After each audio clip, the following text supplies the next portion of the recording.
நம்ம பாராட்டி ஆகணுங்க. அது யாருன்னா பிக் பாஸ் டீமுக்கு பின்னாடி இருக்கிற அத்தனை பேர் இருந்தாங்க. ஏன்னா அவங்க இதை கொடுத்தா கொஞ்சம் சுவாரஸ்யமாக பண்ணுவீங்களாடா, இதை கொடுத்தா பண்ணுவீங்களா அப்படின்னு அவங்க யோசிச்சு என்னெல்லாமோ கொடுக்குறாங்க. ஆனால் இவங்க சுவாரஸ்யமாக அதை ஆக்கணும்னு கொஞ்சம் கூட விருப்பப்படவே மாட்டேங்கிறாங்க.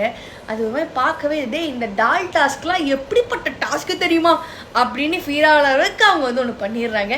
ஏமாதி எபிசோடில் போய் எடிட்டர் பார்த்துருக்காரு, ஏதாவது கண்டென்ட் இருக்கான்னு.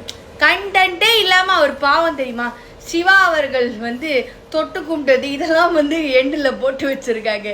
எதுக்குன்னே நிஜமாக தெரியலங்க.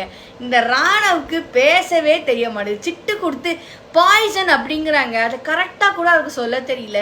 இப்படிப்பட்ட கண்டஸ்டன்ட்னா நீங்கள் உள்ளே போட்டிங்கன்னா எங்கெங்க எங்களுக்கு தான் போர் அடிக்குது. அப்புறம் இந்த 10 குறைக்கு இந்த லவ் ட்ராக் வேறு. சாப்பாடு ஊட்டுறது என்ன, சுற்றி போடுறது என்ன, கழுத்துக்கு ஒத்தரம் கொடுக்கறது என்ன, இதெல்லாம் இவங்க பண்ணதை பார்த்து பவித்ராவுக்கு ஒரு பக்கம் எப்படி பண்ணுறா பாரு, வாழ்க்கையில் வெளில போய் என்ன பண்ணுவான்னு வேற பேசிக்கிறாங்க. இவங்க 2 பேரும் சேர்ந்து அஞ்சிதா மேலே வேறு திருப்பி விட்றாங்க.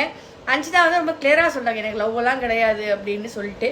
இந்த டாஸ்க் எப்படி இருந்தது அப்படின்னு சொல்லிட்டு நீங்கள் ஏதாவது உங்களுக்கு நல்லா இருக்குது இப்படி இருந்ததுன்னா மறக்காமல் கீழே கமெண்ட் செக்ஷனில் கமெண்ட் பண்ணுங்கள். யார் இந்த வாரம் வெளில போவானோ நீங்களே கமெண்ட் பண்ணிடுங்க. நன்றி, வணக்கம்.